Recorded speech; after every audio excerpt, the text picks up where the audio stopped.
निर्जला एकादशी की व्रत कथा। एकादशी व्रत हिंदुओं में सबसे अधिक महत्वपूर्ण माना जाता है। वर्ष में 24 एकादशियों में ज्येष्ठ शुक्ला एकादशी सबसे बढ़कर फल देने वाली समझी जाती है, क्योंकि इस एक एकादशी का व्रत रखने से पूरे साल की सभी एकादशियों का फल आपको प्राप्त होता है।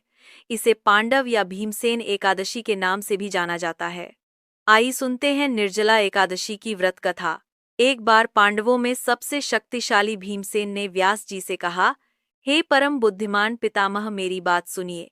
राजा युधिष्ठिर, माता कुंती, द्रौपदी, अर्जुन, नकुल और सहदेव ये सभी एकादशी को कभी भोजन नहीं करते, और मुझे भी हमेशा यह कहते हैं कि भीमसेन एकादशी को तुम भी कुछ मत खाया करो, परंतु मैं उन लोगों से यह कहता हूँ कि मुझे भूख बर्दाश्त नहीं होती। मैं भगवान की शक्ति पूजा तो कर सकता हूँ, दान भी दे सकता हूँ, परंतु भोजन के बिना मैं नहीं रह सकता। इस पर व्यास जी ने कहा, है भीमसेन, यदि तुम नरक को बुरा और स्वर्ग को अच्छा समझते हो, तो हर महीने की दोनों एकादशियों को अन्न मत खाया करो। भीम ने कहा है, पितामह, मैं तो पहले ही कह चुका हूँ, मैं भूख सहन नहीं कर सकता। यदि वर्ष भर में कोई एक व्रत हो तो मैं उसे रख सकता हूँ। इसीलिए आप मुझे कोई ऐसा व्रत बताइए जो वर्ष में केवल एक ही बार करना पड़े और मुझे स्वर्ग की प्राप्ति हो जाए। यह सुनकर श्री व्यास जी ने कहा, है पुत्र, बड़े बड़े ऋषियों ने बहुत से शास्त्र आदि बनाए हैं, जिनसे बिना धन के थोड़े परिश्रम से ही स्वर्ग की प्राप्ति हो सकती है। इसी प्रकार शास्त्रों में बताया गया है कि दोनों पक्षों की एकादशी का व्रत करने से मुक्ति मिल जाती है। श्री व्यास जी के वचन सुनकर भीमसेन नरक में जाने के नाम से भयभीत हो गए और कहने लगे, अब क्या करूं? मैं दो व्रत नहीं कर सकता, लेकिन पूरे वर्ष में एक व्रत करने का कोशिश अवश्य कर सकता हूं। इसलिए पूरे वर्ष में कोई एक दिन व्रत करने से मेरी मुक्ति हो जाए, ऐसा कोई व्रत बताइए। यह सुनकर श्री व्यास जी बोले कि वृषभ और मिथुन की शकराती के बीच ज्येष्ठ मास के शुक्ला पक्ष की जो एकादशी आती है, उसका नाम निर्जला है। तुम उस एकादशी का व्रत करो। इस एकादशी के व्रत में स्नान और आचमन के सिवा जल वर्जित है। आचमन में 6 मासे से अधिक जल नहीं होना चाहिए, अन्यथा वे मद्यपान जैसा हो जाता है। इस दिन भोजन भी नहीं करना चाहिए, क्योंकि भोजन करने से व्रत नष्ट हो जाता है। यदि निर्जला एकादशी के सूर्योदय से लेकर द्वादशी के सूर्योदय तक अगर कोई जल ग्रहण न करें तो उसे सारी एकादशियों के व्रत का फल प्राप्त हो जाता है।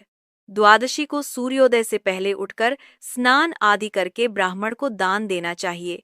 इसके बाद भूखे और सच्चे ब्राह्मण को भोजन कराकर आप भी भोजन कर लेना चाहिए। इसका फल पूरे वर्ष की संपूर्ण एकादशियों के बराबर होता है। व्यास जी कहते हैं कि है भीमसेन, मुझको स्वयं यह बात भगवान ने बताई है। इस एकादशी का पुण्य समस्त तीर्थ और दान से अधिक है। केवल एक दिन मनुष्य निर्जल रहने से उसे समस्त पापों से मुक्ति मिल जाती है। जो मनुष्य निर्जला एकादशी का व्रत करते हैं, उनकी मृत्यु के समय यमदूत आकर नहीं घेरते।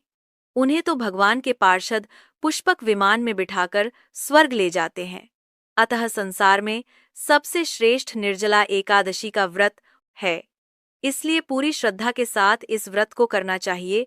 उस दिन ओम नमो भगवते वासुदेवाय मंत्र का उच्चारण करना चाहिए और हो सके तो गोदान भी अवश्य करना चाहिए।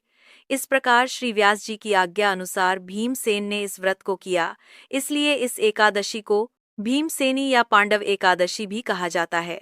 निर्जला व्रत करने से पूर्व भगवान से प्रार्थना करें कि है भगवान, आज मैं निर्जला व्रत करता हूँ, दूसरे दिन भोजन करूंगा। मैं इस व्रत को श्रद्धा पूर्वक करूंगा, अतः आपकी कृपा से मेरे सभी पाप नष्ट हो जाए। इस दिन जल से भरा हुआ एक घड़ार वस्त्र से ढककर दान करना चाहिए। जो लोग इस दिन यज्ञ आदि करते हैं, उनका फल तो वर्णन ही नहीं किया जा सकता। इस एकादशी के व्रत से मनुष्य विष्णु लोक को प्राप्त होता है। जिसने निर्जला एकादशी का व्रत किया है, चाहे वो ब्रह्म हत्यारा हो, मदिरापान करता हो, चोरी करता हूँ या गुरु के साथ द्वेष करता हूँ, इस व्रत के प्रभाव से वो स्वर्ग जाता है। श्री व्यास जी ने कहा, जो पुरुष या स्त्री इस व्रत को श्रद्धा पूर्वक हैं, उन्हें सबसे पहले भगवान का पूजन करना चाहिए, फिर गोदान करना चाहिए और उसके बाद ब्राह्मण को मिष्ठान व दक्षिणा देनी चाहिए। इसके बाद जल से भरे कलश का दान अवश्य करना चाहिए। निर्जला के दिन अन्न, वस्त्र और जूते आदि का दान भी करना चाहिए। जो मनुष्य भक्ति पूर्वक इस कथा को पढ़ते या सुनते हैं, उन्हें निश्चय ही स्वर्ग की प्राप्ति होती है। तो ये थी निर्जला एकादशी की व्रत कथा। आपको यह कथा कैसी लगी कमेंट बॉक्स में जरूर बताएं और हमारे चैनल हिंदी स्टोरी टीवी को सब्सक्राइब करना ना भूलें। धन्यवाद।